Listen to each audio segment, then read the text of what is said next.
Ini jelas ngamuliakan duriah Nabi sama dengan ngamuliakan datukna Sayyidina Muhammad sallallahu alaihi wasallam. Muhyiddin bodoh. Kenapa saya mengatakan Muhyiddin itu bodoh? Ya, karena Muhyiddin itu rugi. Tapi wajar kalau Muhyiddin itu bodoh karena kajiannya seperti ini yang diberikan oleh para habaib. Sekarang ini nih saudara, kampanye anti Arab ada tidak? Ada tidak? Hati-hati, menyerang habaib Ba'alwi tujuannya menyerang Arab. Hati-hati, mau menyerang Arab tujuannya nyerang Islam. Bukan Ba'alwi sama Arab cuman batu loncatan saudara.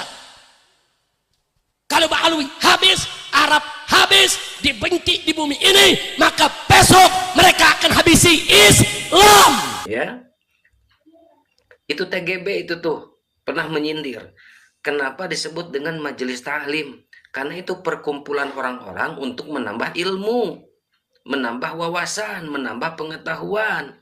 Tapi kalau misalkan judulnya majelis taklim, tapi justru isinya adalah caci maki, ujaran kebencian, provokatif, itu bukan majelis taklim, tapi majelisul jahil, majelis kebodohan. Tidak menambah ilmu, yang terjadi adalah menambahnya kejahilan, kebodohan, kedengkian, perasaan negatif. Ini banyak yang bertebar-tebar. Ada kan di situ tuh, siapa itu Habib Unyil ya?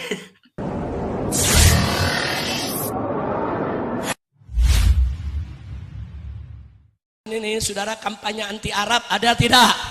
Ada tidak? Hati-hati, menyerang habaib Ba'alwi tujuannya menyerang Arab. Hati-hati, mau menyerang Arab tujuannya nyerang Islam.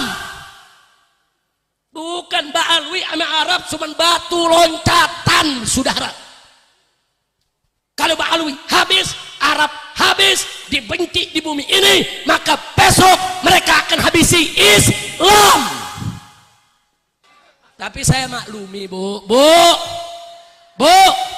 saya maklumi kenapa Imat begitu. Loh kok dimaklumi Beb? Ya bagaimana nggak dimaklumi? Begurunya orang yang bisa bahasa semut.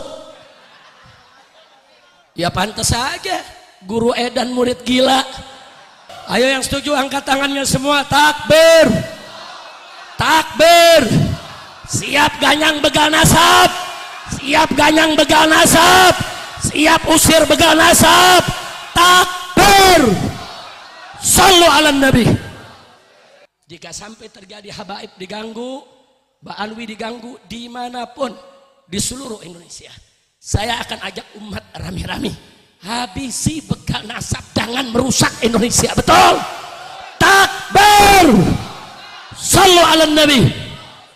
Itu tadi salah satu bukti bahwa Muhyiddin itu bodoh. Karena para Muhyiddin itu mengiyakan apapun yang dikatakan oleh para habaib. Seperti tadi ada fitnahan, ada cacian atau makian atau hinaan, ada ajakan berbuat tidak benar atau salah, tetapi Muhyiddin itu mengiyakan. Bahkan Muhyiddin itu mau melakukan perintah yang tidak benar. Buktinya nih. Kali ini saya membawakan kitab karangan Habib Utsman bin Yahya sendiri, Manhajul Istiqomah. Walaupun beliau dilahirkan di Pekojan, dilahirkan di Nusantara, Indonesia, tapi beliau lebih membela penjajah daripada ulama, masyarakat, rakyat, pribumi Nusantara ini. Habib Utsman bin Yahya telah dan pernah berfatwa mengatakan bahwa perjuangan pribumi Indonesia melawan penjajahan Belanda itu adalah sebuah perbuatan yang hurur, penipuan, perdaya, diperdaya oleh setan, dan salah total alias haram. Nah, jadi menjelek, ya, mencoreng nama agama Islam. Jadi pahlawan mulai dari Sabang sampai Merauke, ya, itu semua adalah orang yang mencoreng agama sekaligus pecundang, teroris, radikalis, ya, pemberontak, ya, teroris semua.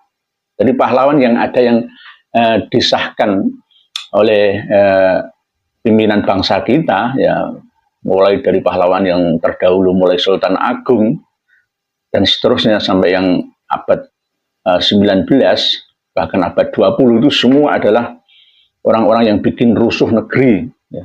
Orang yang melanggar agama, orang yang melakukan perbuatan batil, ya, mencoreng nama baik agama. Dan tiap-tiap orang yang mengerti di dalam perkara bab jihad tentunya tahu bahwa ayat perbuatan yang tersebut itu bukannya jihad, hanya ayat perbuatan menjatuhkan kecelakaan atas diri dan atas orang-orang. Maka dari karena itu tiada sekali-kali yang buka mulut di dalam perkara perang Sabil oleh beberapa banyak ulama yang besar-besar lagi warok dari bangsa Arab yang datang ke tanah Jawa, dan beberapa banyak pula ulama dari bangsa Jawa dan Melayu dari zaman dahulu beratus-ratus tahun hingga sekarang. Maka belum pernah satu daripada ulama-ulama tersebut itu membuka mulut mengajarkan orang-orang perang Sabil loh. Ini namanya fitnah. Perang Sabil itu wajib ya. Membela hak-hak anak negeri, rakyat kecil yang tertindas. Kok malah jari ini ulama-ulama sejak dulu ya nggak pernah mengatakan, menyampaikan, memerintahkan, berfatwa, buka mulut untuk menyuruh para anak negeri untuk berjihad melawan penjajah Belanda, penjajah yang lain. Nah ini kan lucu. Nah inilah yang berakibat fatal. Banyak kiai yang diburu seperti tikus, sehingga kiai-kiai itu menyamarkan diri,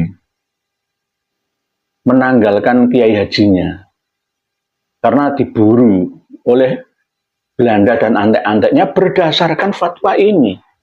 Berapa banyak ulama Aceh, perjuangan Aceh yang ditumpas oleh mereka, kaum Belanda dan antek-anteknya itu. Jenengan lihat sendiri kasus yang terjadi di Cilegon, kasus yang terjadi di Tambun, Bekasi, belum lagi yang di Jawa Tengah, belum lagi perang di Ponorogo, perang Jawa, Nyi Ageng Serang, ya. Bahkan Syekh Hasan Besari dari Ponorogo di Tegalrejo itu, Tegalsari ya, itu juga mendukung perjuangan Pangeran Diponegoro. Berarti Kiai Haji Hasan Besari juga termasuk pengkhianat bangsa, termasuk teroris ya. Pangeran Diponegoro, Tuanku Imam Bonjol, Teuku Umar, Cuk Nyadin, ya, Patimura, semuanya itu adalah teroris, pencoleng, ya, membuat buruk muka agama, ya. Menurut Habib Utsman bin Yahya. Ini buktinya. Ini kitab karangan beliau, fatwa ini. Akhirnya mengadu domba anak bangsa, termasuk tentara elit Jawa, Legium Praja Mangkunegaran, yang bersenjata lengkap, tentara Eropa, bersenjata selain tradisional, keris, pedang, panah, juga lihai dalam menggunakan senjata modern. Legium Praja Mangkunegaran, yang buru pejuang-pejuang Aceh, memburu sisa-sisa Padri di Sumatera Barat, Padang, Pariaman, dan sekitarnya. Menumpas pemberontakan-pemberontakan yang ada di Nusantara. Mendukung Belanda. Karena Belanda mempunyai dasar. Walaupun umat Islam, tapi karena dia memberontak, maka wajib ditumpas. Sama seperti Bugot namanya, pemberontak. Ya. Yang akhirnya korbannya adalah para kiai. Kiai diuber-uber seperti tikus, diburu sampai ke lubang semut oleh mereka beserta antek-antek mereka. Berdasarkan apa? Ya fatwa seorang Habib Utsman bin Yahya Ba'alawi. Padahal beliau lahir di Indonesia, tapi tidak mencintai negerinya sendiri. Tidak hanya kitab Manhajul Istiqomah saja, kitab-kitab yang lain juga banyak yang menerangkan tentang bahwa Habib Utsman bin Yahya memang berada di pihak Belanda. Untuk memaparkan kenapa saya semakin positif dan mantap insaf bertaubat jadi muhibin. Kebetulan saya meneliti ikut nimbrung di polemik nasab ini. Setelah saya mempelajari, ternyata polemik nasab ini udah terjadi 3 kali. Di abad 9, abad 15, dan sekarang abad 20. Komentar-komentar para ulama saat abad 9, 15, ya sama seperti abad sekarang, membatalkan klan Bahlawi. Karena faktornya tidak suhroh wal istifadah. Karena harus masyhur dan terkenal itu bukan saat sekarang saja, tapi di setiap zaman, di setiap kurun itu memang harus terkenal. Nah, kebetulan Ubaidillah atau Abdullah itu dinisbatkan kepada atau anaknya Ahmad bin Isa. Nah, pada zaman abad tersebut tidak ada satupun ahli nasab yang mencatat bahwa Abdullah atau Ubaidillah itu anaknya Ahmad bin Isa. Meski terus abad keempat, kelima itu tidak ada, ya, sampai ke abad 9 muncul. Berarti kan ini tidak suhra wal istifadah. Itu yang pertama. Coba kita beranalogi para sahabat, ya. Semoga ini menjadi inspirasi bagi semuanya sahabat, ya. Satu hal juga, sahabat jangan pernah tertipu dengan casing, jangan pernah terpesona dengan tampilan, karena casing atau tampilan itu tidak mencerminkan sosok yang sebenarnya. Ya, sebelum melanjut ya ke pembahasan, kan innallaha la yanzuru ila ajsamikum wala ila suwarikum, bahwa Allah itu tidak pernah melihat casing jasad, ya, wala ila suwarikum, tidak melihat retorika cara berbicara, berpidato, berapi-api, tidak melihat seperti itu, ya. Justru Allah itu melihat hati. Ini nih hati, ya, wa amalikum, dan perbuatan. Kalau misalkan apa yang diucapkannya, kalau apa yang dia tunjukkan dari tampilan setelan imamah, gamis, jubah, dan lain-lain, sesuai dengan perilaku, sesuai dengan tutur katanya Rasulullah SAW, ya, penuh hikmah, ya, penuh contoh suri teladan yang baik, ya, ilmunya bagus, itulah ulama, ya. Itu TGB itu tuh pernah menyindir. Kenapa disebut dengan majelis ta'lim? Karena itu perkumpulan orang-orang untuk menambah ilmu, menambah wawasan, menambah pengetahuan. Tapi kalau misalkan judulnya majelis ta'lim, tapi justru isinya adalah caci maki, ujaran kebencian, provokatif, itu bukan majelis ta'lim, tapi majelisul jahil, majelis kebodohan. Tidak menambah ilmu, yang terjadi adalah menambahnya kejahilan, kebodohan, kedengkian, perasaan negatif. Ini banyak yang bertebar-tebar. Ada kan di situ tuh, siapa itu Habib Unyil, ya. Ya, Parigi itu judulnya Maulid Nabi, tapi kenapa isinya malah provokatif, ujaran kebencian. Itu bukan majelis ta'lim, itu namanya majelis jahil. Betul, setuju Pak TGB, ya. Apa itu Pak TGB itu? Tuanku Guru Bajang. ya, seperti itu. Setuju Pak TGB. Oke, kembali lagi, sahabat, ke analogi. Begini nih. Di abad ketiga atau keempat itu, Ahmad bin Isa, analoginya punya catatan keluarga. Kalau sekarang disebutnya kakak. Ya, kartu keluarga. Ternyata di kakak tersebut di abad ketiga, abad keempat itu hanya 3 anaknya. Sayyid Muhammad, Sayyid Ali, Sayyid Husain, gitu ya. 3.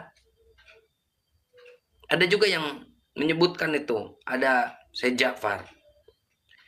Nah, di abad keempat, kelima, itu tidak ada, ke-6, 7, 8, 9. Di dalam kakak itu tidak ada perubahan. Yang muncul itu ya tetap Ahmad bin Isa itu memiliki anak Sayyid Muhammad, Sayyid Ali, Sayyid Husain. Tiba-tiba muncul abad ke-9, ada kakak baru. Tidak tahu dari mana datanya, tiba-tiba memunculkan bahwa Sayyid Ahmad bin Isa itu memiliki anak namanya Abdullah atau Ubaid. Nah, coba kita berpikir cerdas.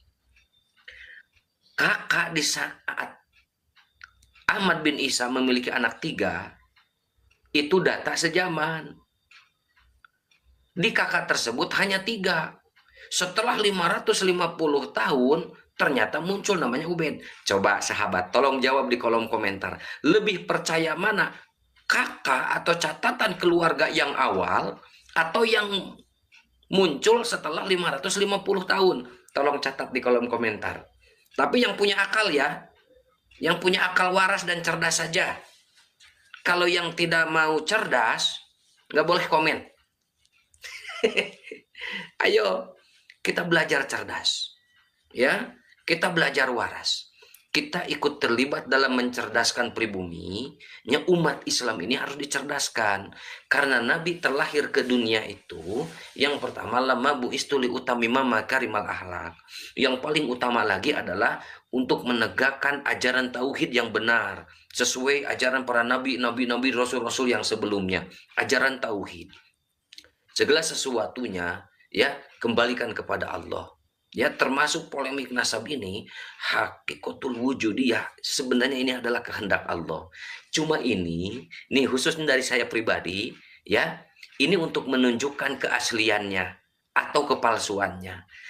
Analogi yang kedua, kalau benar-benar gaharu nih ya, di saat dibakar, gaharu asli itu akan mengeluarkan harum yang menyengat, bau yang sangat harum. Tapi di saat tulisannya gaharu, di saat dibakar justru menyengat, bau pesing, justru sangat menusuk, ini penciuman baunya, bau kotoran. Itu bukan gaharu. Gitu sahabat. Ya. Itu cara mengeceklah seperti itu. Ya, kalau emas asli di saat dites ya pakai kimiawi ternyata keluar kadarnya 24 karat. Ternyata setelah dicek secara kimiawi, ternyata bukan emas. Kalau kuningnya sama, tapi nggak ada sedikit pun kadar emas. Ras Arab juga nggak ada. Ya, ras Arab saja nggak ada. Genetik Arabnya nggak ada. Arabnya aja nggak ada, apalagi mau ke Bani Hashim atau ke Bani Hasan wal Husain. Arab saja kan nggak ada. Maksudnya nggak ada itu sangat minim sekali. Yang paling mayoritas kan yang keluar masalah G. Nah, mari kita belajar cerdas. Mari ya. Kita berpikir, tolong komentar yang baik-baik saja, tapi saya harapkan yang berkomentar yang punya akal waras, yang tidak punya akal waras tolong jangan komentar ya. Kita belajar beranalogi yang cerdas sesuai dengan akal. Karena Allah memberikan perangkat akal kepada manusia itu beberapa tingkatan yang sering saya ulang-ulang kembali. Saya ingatkan kembali. Tingkatan yang pertama itu adalah ajijiyah. Ini tingkatannya anak kecil yang belum balik, yang belum bisa memakai dan menentukan mana baik, mana buruk. Itu ajijiyah. Nah, baru meningkat menjadi hisabiyah. Makanya manusia di syariat, masuk ke dalam syariat taklif. Ya, syariat Islam udah masuk kepada dia karena udah mampu membedakan mana baik dan mana buruk. Nah, di saat manusia tidak memakai dan tidak memanfaatkan aplikasi dari Allah, akal hisabiyah ini, tidak mau tahu, taklid aja. Bagaimana menurut ulama, tidak mau ada penelitian dan tidak memakai akal waras, berarti dia tidak mau pernah naik kualitas akalnya. Tetap aja di ajijiyah. Apalagi setelah hisabiyah naik ke atau iya juhadiyah dan akmaliyah. Kalau sudah masuk ke atau iya juhadiyah dan akmaliyah, ini biasanya pakai ruhaniyah, membaca karakter, membaca sifat, itu untuk menilai apakah itu sesuai dengan karakter Rasulullah atau tidak, apakah itu sesuai apa yang dicontohkan Rasulullah atau tidak. Nah, sirnya, nurnya akan membaca seperti itu. Ya, nah karena kita manusia yang awam perlu data dan fakta. Kita pelajari dari sisi filologi, ahli filologi seperti apa membahasnya, Dr. Menachem Ali, Dr. Anhar Genggong, atau Dr. Agus Sunyoto, tuh pakar ahli sejarah di Indonesia, bagaimana versi sejarah. Dua pakar ahli sejarah ini menunjukkan ya bahwa apa yang diklaim selama ini oleh habaib nol besar, kedustaan aja semuanya.